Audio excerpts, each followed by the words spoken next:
Hello বন্ধুরা, তোমরা সবাই কেমন আছো? আমি এসে গেছি আবার একটি ছোট্ট ব্লগ নিয়ে। তো এবছর আমার বাড়িতে সরস্বতী পুজো হয়েছিল, তো সরস্বতী পুজোতে একটা ছোট্ট ব্লগ বানিয়েছি। ব্লগটা আসতে অনেক দেরি হচ্ছে জানি। আমাদের এই সরস্বতী পুজোতে আমাদের যে প্রতিষ্ঠা পুকুর রয়েছে, আমাদের নিজেদের বাড়ির পুকুরটাই প্রতিষ্ঠা পুকুর, ওখানে ঘট তোলন হচ্ছিলো। আর আমার বন্ধুরা এপাশে সব বোম ফাটাতে ব্যস্ত, জল বোম। বাট এত বাতাস দিচ্ছিল, ওরা কিছু করতে পারেনি। মানে অ্যাকচুয়ালি পুজোটা আমার বাবার ইচ্ছে ছিল। তো আমাদের বাড়িতে প্রতি বছরই ঘট পুজো হয়, তো এবারে বাবা বললো না, এক বছর প্রতিমা করে পুজো হয়েছিল, 2 বছরের পুজো বাকি আছে। তো দু ভাই মিলেই রাজি হয়ে গেলাম যে চলো তাহলে সবাই মিলে পুজো করা যাক। আমার বন্ধু এসেছিলো, আমার সব বন্ধুরা এবং পাড়া প্রতিবেশী যতজন ছিল সবাই এসেছিলো। তো বাড়ির পুজো মানে বুঝতে পেরেছো, আনন্দটা একটু অন্য রকমেরই হয়।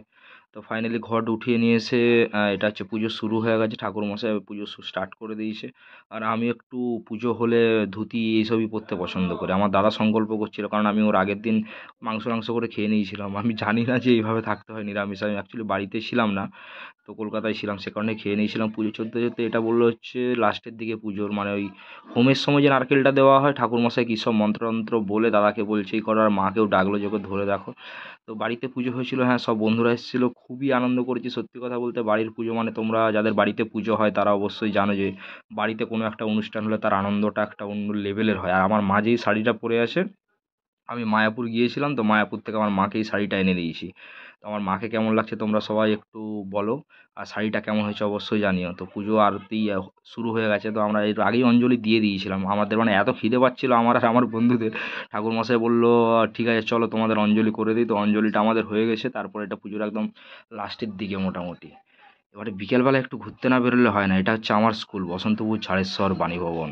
এখানে চারিদিকে সব মানে অনেক কিছুই স্মৃতি জড়িয়ে আছে। তো চলে এলাম একটু স্কুলে, আর যেদিকে তাকাচ্ছি সব রোমিও আর জুলিয়েট, রোমিও আর জুলিয়েট। আর স্কুলটা মোটামুটি সরস্বতী পুজোর সময় রমরমা একটা চলে, মানে সবাই যে যেখানে থাকুক না কেন একবার হলেও বিকেলবেলাতে স্কুলে আড্ডা দিতে আসতেই হবে, সব পুরনো বন্ধুদের সাথে দেখা হবে। এই জিনিসটা হচ্ছে একটা অন্যরকম।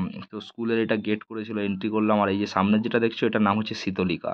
এখানে আমাদের স্কুলের কিছু প্রার্থনা হতো, বা ছোটো ছোটো যে অনুষ্ঠানগুলো সেগুলো হতো। আর বড় অনুষ্ঠানগুলো আমাদের স্কুলের শান্তিভবন যে অডিটোরিয়ামটা রয়েছে, এই অডিটোরিয়ামে, হ্যাঁ সামনে দেখতে পাচ্ছ তো, সব কপোত কপোতি, সব কপোত কপোতি, সরস্বতীর সাথে নারায়ণ। বাবা ঘোর ঘোর ঘোর। আর এই স্মরণিকার ভেতরটাতে হচ্ছে একটা ভারতের ম্যাপ আছে। আর এখানে সব ফুলগুলো গাছগুলো রয়েছে বলে এই দাদুটা দাঁড়িয়ে আছে, যে ফুলের গাছ ছিঁড়বে বা ফুল ছিঁড়বে তার মাথা ফাটিয়ে দেবে একদম মোটামুটি। নাহলে তো জানি সবাই এখান থেকে গোলাপ নেবে আর ডালিয়া নেবে, এখানে হাঁটু করে প্রপোজ করতে শুরু করে দেবে।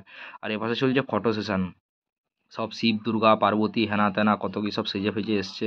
মানে হ্যাঁ সবাইকে দেখতে সুন্দর লেগেছিলো, আমি দেখতে সুন্দর নয় বলে কি আর কেউ সুন্দর হবে না, সেটা তো হতে পারে না।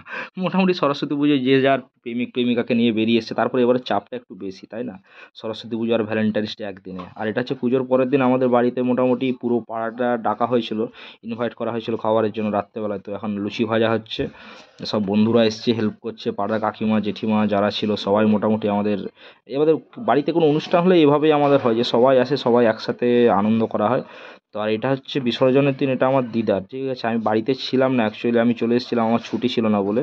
তো বিসর্জনের দিন আমার দাদা আমাকে ভিডিওগুলো করে পাঠিয়েছে, সেগুলোকে আমি এডিট করে বসিয়েছি। আর বিসর্জনের সব হয়ে যাওয়ার পরেই আমার ছোটো মামা কাকা সব মিলেছে, বন্ধুরা এসছে, সব ঠাকুর বিসর্জনের জন্য, প্রতিমা বিসর্জনের জন্য রেডি হচ্ছে। কী সব যে নিয়ম থাকে, দিনবার ঘুরে টুরে প্রতিমা বিসর্জন। আর প্রতিমা বিসর্জনটা বেশি দূরে করতে হয় না, আমাদের বাড়ির অপোজিট দিকে একটা পুকুর রয়েছে, ওই পুকুরে প্রতিমা বিসর্জনটা হয়েছিল। তো মোটামুটি সবাই প্রতিমা বিসর্জনের জন্য চলে যাচ্ছে, আর আমি এখানে বসে বসে ভিডিও কলে দেখছিলাম যে প্রতিমা বিসর্জন। কিছু করার নেই, আমার ছুটি ছিল না, তো সেই কারণে আমি যেতে পারিনি।